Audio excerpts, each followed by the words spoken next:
تخيل طفل صغير واقف قدام عربية فارهة ومفاتيحها قدامه، هو شايف انها من حقه ومش فاهم ليه محدش بيديها له. الطفل في نظره الوضع ده ظلم، بس الحقيقة ان في نظري ونظرك انه ما ينفعش يمسك المفاتيح، عشان احنا عارفين اللي هيحصل لو خد المفتاح. عشان ببساطة الطفل مش جاهز يسوق، مش واعي، مش مدرب، مش مستحمل نتيجة قرار زي ده. فهل من العدل اننا نديه حاجة ممكن تأذيه؟ اكيد احنا هنمنع، وهو هيشوف منعنا ظلم. فمين فينا الظالم عزيزي المشاهد؟ احنا ولا الطفل؟ مين فينا اللي على حق؟ نفس الفكرة بتحصل معانا كل يوم. فرصة، فلوس، شهرة، علاقة، حاجات احنا شايفين انها حقنا وبنحس اننا اتظلمنا لما ما جاتش. لكن الحقيقة اللي بتوجع اننا ممكن ما نكونش جاهزين كفاية اننا ناخد الحاجات دي في الوقت الحالي.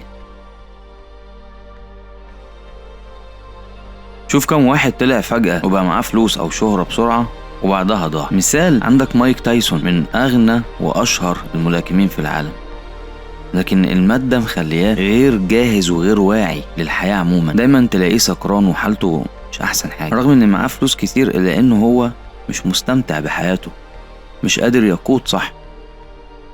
ومثال تاني، تلاقي واحد معاه ملايين في وقت قياسي وبعدها اعلن افلاسه، افلاس كامل.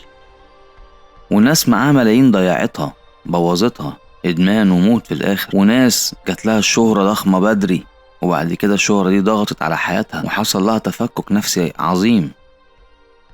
المشكلة ما كانتش في الفلوس ولا في الشهرة، المشكلة ان الحاجات جت قبل ما الشخص يبقى مستعد لها. فخليني اقولك حاجة بوضوح، مش كل تأخير يبقى حرمان، احيانا يبقى تجهيز.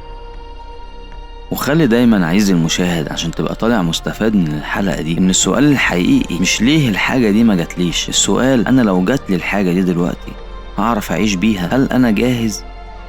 بدل ما تضيع طاقتك في الزعل، ابدأ اسأل نفسك انا محتاج اتعلم ايه، اظبط نفسي في ايه، اكون شخص مختلف ازاي، عشان لما الفرصة تيجي تبقى جاهز تسوق وما تبقاش طفل بيسوق عربية.